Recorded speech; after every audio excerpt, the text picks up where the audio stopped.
أعوذ بالله من الشيطان الرجيم بسم الله الرحمن الرحيم ولو شاء الله لجعلكم أمة واحدة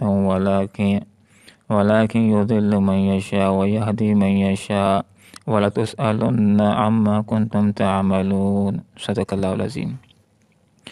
سبحانك لا علم لنا إلا ما علمتنا إنك أنت العليم الحكيم ولو اگر چاہتا اللہ تعالیٰ لجعلکم تو بنا دیتا تم کو امت واحدہ ایک ہی امت اور تم میں اختلاف نہ ہوتا لیکن یضل وہ گمراہ کرتا ہے من اس کو یشاء جس کو وہ چاہے ویہدی اور ہدایت دیتا ہے من اس کو یشاء جس کو وہ چاہے ولتسألن اور تم سے ضرور بضرور پوچھا جائے گا عما ان اعمال کے بارے میں کنتم تعملون جو تم کیا کرتے تھے۔ سبق یہ سکھایا گیا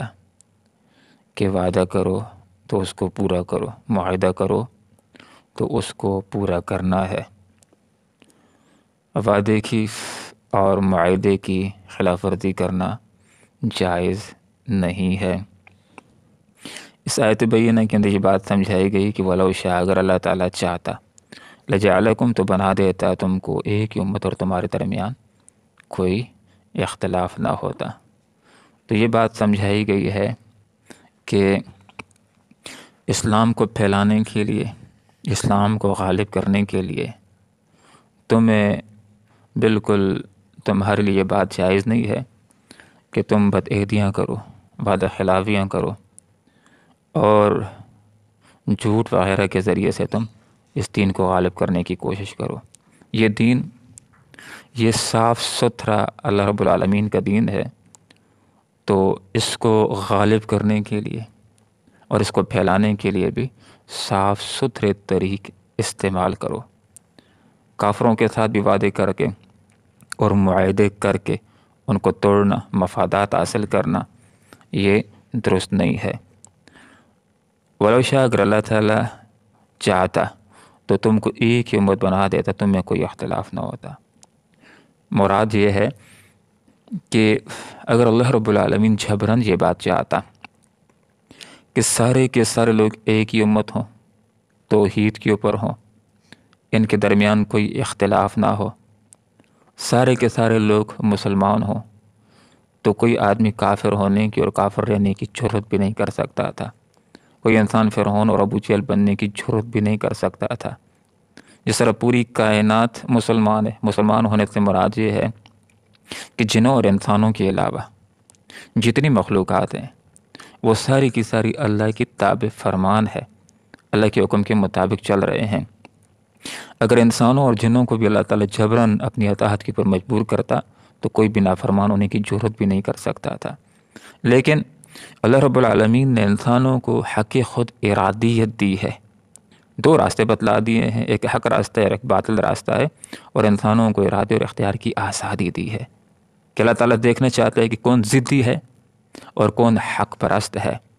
تو جب یہ دونوں راستے اسلام کے سامنے پیش کر دیے جائیں انسان کے سامنے، اب جو آدمی جو حق پرست ہوگا، دین کے راستے کی طرف آ جائے گا، اللہ کے پیغام کو اپنی مرضی کے ساتھ اختیار کر لے گا، مسلمان ہوگا، تو یہ کامیابیوں کے راستے کے اوپر آ جائے گا، اور پھر اس کے لیے دنیا کے اندر بھی انعامات ہیں اور آخرت کے اندر اللہ تعالیٰ نے اس کے لیے وہ انعامات تیار کر رکھے ہیں کہ جن کو نہ آنکھوں نے دیکھا ہے، نہ کانوں نے ان کے بارے میں سنا، اور نہ دل کے اندر ان کا خیال گزرا ہے۔ لیکن جو حق کے مقابلے میں ضد اختیار کرتا ہے اور حق کو اختیار نہیں کرتا، اللہ کے دین کو اختیار نہیں کرتا، تو اپنی دنیا بھی خراب کرتا ہے، اور ایسے کافروں کے لیے اللہ تعالیٰ نے آخرت کے اندر بہت ہی سخت سزا تیار کر رکھی ہے۔ تو یہاں پر فرمایا ولو شاء اگر اللہ تعالیٰ چاہتا لجعلکم تو بنا دیتا تم کو امت واحدہ ایک ہی امت، سارے کے سارے لوگ مسلمان ہوتے، توحید پرست ہوتے،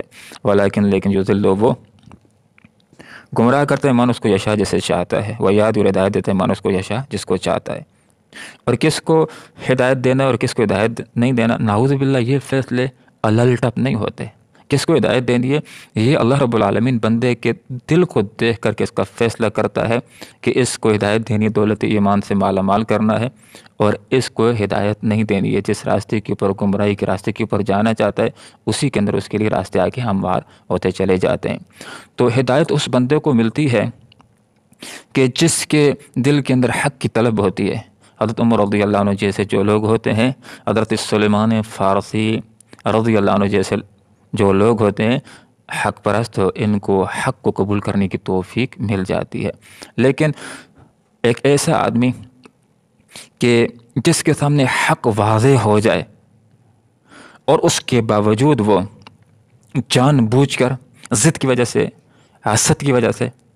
تعصب کی وجہ سے اگر ایمان نہیں لاتا، تو ایسے لوگوں کو بھی اللہ تعالیٰ جبراً ہدایت کی توفیق نہیں دیتا، ایمان کی توفیق نہیں دیتا۔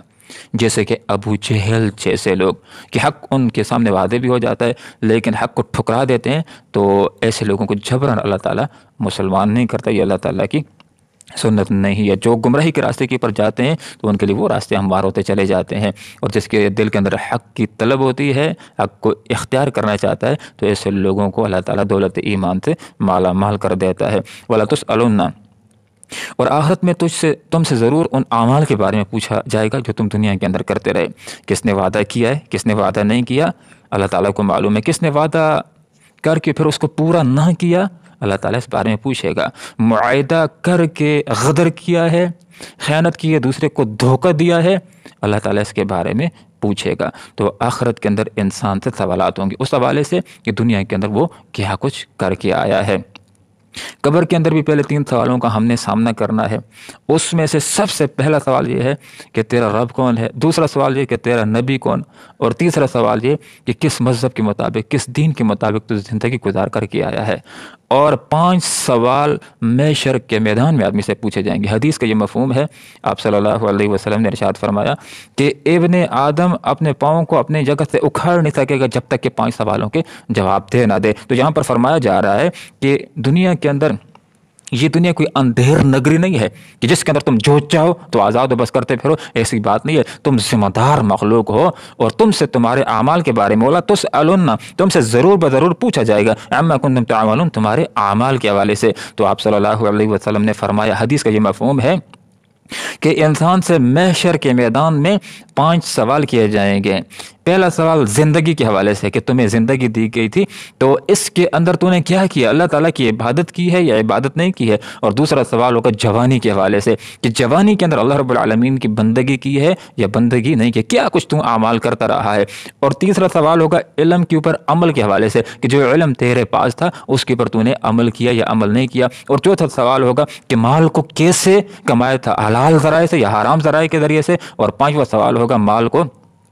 خرچ کیسے کیا تھا، جائز راستوں کے اوپر یا رقص و سرود اور فلموں کے اوپر تو خرچ کرتا رہا ہے۔ تو اللہ رب العالمین سے دعا کرتے ہیں کہ اللہ تعالیٰ ہمیں دین کو غالب کرنے کے لیے اور دین کو پھیلانے کے لیے اس طرح اللہ تعالیٰ کوششیں صحیح طریقے سے کرنے کی توفیق عطا فرمائے کہ جس طرح کوششیں دین کو غالب کرنے کے لیے اللہ کے رسول نے کی تھیں اور صحابہ کرام رضوان اللہ تعالیٰ علیہم اجمعین نے کی تھے، اسی طرح دین کو غالب کرنے کے لیے ہمیں اللہ تعالیٰ دین کو پھیلانے کے لیے ہمیں اللہ تعالیٰ جدوجہد کرنے کی توفیق عطا فرمائے۔ آمین وآخر دعوانا الحمدللہ رب العالمین۔